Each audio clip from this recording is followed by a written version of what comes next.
Annie, the Apple Fairy. Once in a wood, by a bubbling brook, up high in an old apple tree, lived a fairy named Annie, a famous cook who baked apple pies on TV. She had her own show for years and years with her best friends Pip and Cora. Every show ended with whoops and cheers. The fairies simply adored her. All Annie's pies were made with care, simply and with nothing wasted. Whether with berries or pecans and pears, they were the best you've ever tasted. Then one day, the TV screens turned a little glary. In a blaze of color, a new face appeared. Sandra, the Strudel Fairy. Sandra's style was fancy. Her pies were never plain. The fairies switched to Sandra's show time and time again. Pip declared, Chef Sandra will beat us if we let her, so we must do what Sandra does, but do it much, much better. Sandra thinks that she's the tops, said Cora with a frown. We'll have to pull out all the stops to win back your baking crown. And so, between the TV chefs, there arose a competition to make fancy pies and be the best became each fairy's mission. Every pie the rivals made was fabulously fashioned, with toppings and twirls so high they swayed. Decoration was never rationed.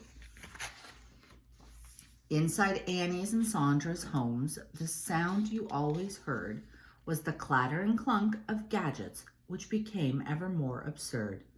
They had machines for cutting, slicing, peeling, dicing, flaking, shaking, beating and breaking, rolling, molding, chopping, folding, whipping, mixing, brushing, and fixing. Soon every fairy across the land was following Sandra's trend. Bigger, better, never bland. Wherever would it end? The machines made every kind of thing in every shape and size, but nobody seemed to notice. Not one made apple pies. But still the gadgets pinged and popped and whirs and purrs and clangs until the night when everything stopped with a flash and a deafening bang. The fairies had a big surprise. Their power had totally blown. Feeling scared, they took to the skies and flocked to Annie's tree home. Pip found candles to light the scene and slippers to warm their feet. But with nothing to power their cooking machines, what would the poor fairies eat?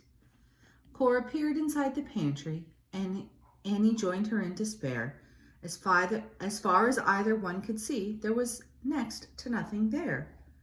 Just apples and butter and sugar and flour. Annie sighed and said to Sandra, I think things got out of hand. We forgot what matters in the end. We just didn't understand. Now I know what we should do. We must bake an apple pie. We'll add a spoonful of loving, the ingredient money can't buy. The pie was made the old-fashioned way, tasting sweet just as it should. Sandra said, let's not complete, and apple pie was back for good. Annie and Sandra worked together and saw their friendship grow as they started with Pip and Cora on their brand new TV show.